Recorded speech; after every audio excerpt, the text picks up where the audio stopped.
மாண்புமிகு முதலமைச்சர் அவர்களே, மாண்புமிகு எதிர்க்கட்சி தலைவர் அவர்களே, கம்பெனி ரொம்ப நேற்று இந்த மாதிரி பேசி ஒரு வீடியோ ஒன்று நான் போஸ்ட் பண்ணியிருந்தேன். அந்த வீடியோ வந்து இந்த ஒரு சில பேருக்கு எப்படி புரிஞ்சிச்சுன்னே தெரில. நான் ஒரு சில கட்சிக்காரங்களை சொல்ல வரல, மொத்த கட்சிக்காரங்களையுமே சொல்கிறேன்.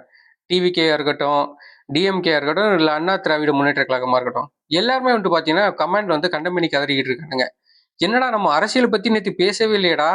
அதில் எடுத்த ஒரே ஒரு விஷயம் என்னன்னா, மாண்புமிகு முதலமைச்சர், மாண்புமிகு எதிர்க்கட்சி தலைவர், இதை மட்டும்தான் எடுத்திருக்கேன். மற்றபடி நான் வந்து ஜஸ்ட் ஃபன்னா என்னோட முதலாளிக்கு புரியாதபடி நான் தமிழ்ல வந்து பேசியிருந்தேன். இப்போ நான் மலேசியாவில் வேலை செய்கிறேன். இங்கே இருக்க மொழியில் நான் அந்த மாதிரி பேசியிருந்தேன்னா என் போஸ் வந்து என்கிட்ட நல்லா ஃப்ரெண்ட்லியாக தான் போல வரான். அதை பற்றி எனக்கு எந்த பிரச்சனையும் இல்லை.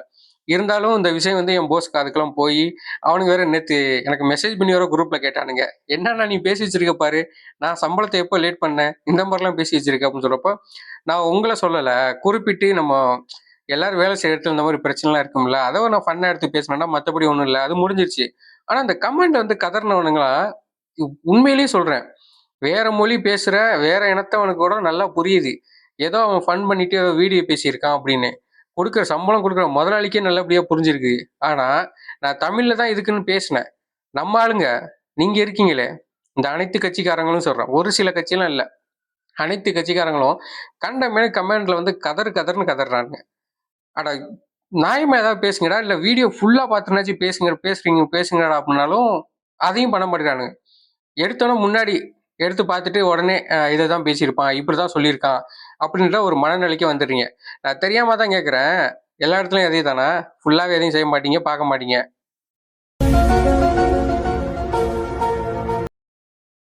எனக்கு அப்படிதான் தோணுது. இந்த இந்த அரசியல் அறிவு கொஞ்சம் கூட இல்லாதவங்க, எனக்கு அதுக்காண்டி இருக்குதுன்னா நான் சொல்லவே மாட்டேன். நான் கற்றுக்கிட்டு இருக்கேன்னு சொல்கிறேன். ஓகே, நான் கற்றுக்கிட்டு இருக்கேன், நானும் அரசியல் பார்த்துக்கிட்டு இருக்கேன். ஒரு சில விஷயங்கள்லாம் நமக்கு வந்து தப்புன்னு படுது, அதை எடுத்து பேசிக்கிட்டு இருக்கோம். அது பேசினதுல உங்களுக்கு தப்பு இருந்துச்சுன்னா அதை நீங்கள் எடுத்து பேசுங்க, சொல்லுங்க. அதை விட்டு கமெண்ட்ல வந்துட்டு நீங்க கண்டம் பண்ணி கெட்ட வார்த்தை பேசினாலும் உங்களுக்கு என்னடா கிடைக்க போகுது சொல்லுங்க. அந்த வீடியோ பார்த்தோன்னே எனக்கு என்ன மனநிலை நான் இருந்தேன் அப்படின்னா, ஸோ இப்படிதான் இருந்தேன். நமக்கும் கெட்ட வார்த்தை கண்டம் மணிக்கு வரும். சோறுதான் திங்கிறியா இல்ல பியல் திங்கிற பேப்புண்டமாவனே, இந்த பொழப்புக்கு 4 பேர் பூல உமி பொழைக்கிற மாதிரி கிகோலோ இந்தா இப்படி கூட வந்துக்கிட்டே போவோம். இருந்தாலும் சோசியல் மீடியாவில் வந்துட்டு சின்ன பிள்ளைங்கள்ந்து பெரியவங்க வரையும் பார்க்குறாங்க. நம்ம வீடியோ மதிச்சு ஒரு 10 பேர் 20 பேர் ஒரு 500 பேர் பார்க்குறாங்க இருக்கு. நம்ம வந்து கரெக்டாக அதை வந்து மெயின்டைன் பண்ணணும் அப்படின்னு நானும் பொறுமையாக போயிட்டு இருக்கேன். நீங்கள் என்னன்னா கண்டமேனிக்கு ஏதாவது எழுதிக்கிட்டே இருக்கீங்க.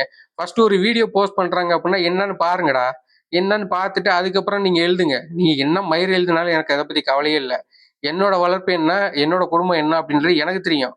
சரியா? நீங்கள் சொல்லி தான் வந்து இப்போ வந்து காமிக்கணும் சொல்லணும்லாம் அவசியம் வேணாம்.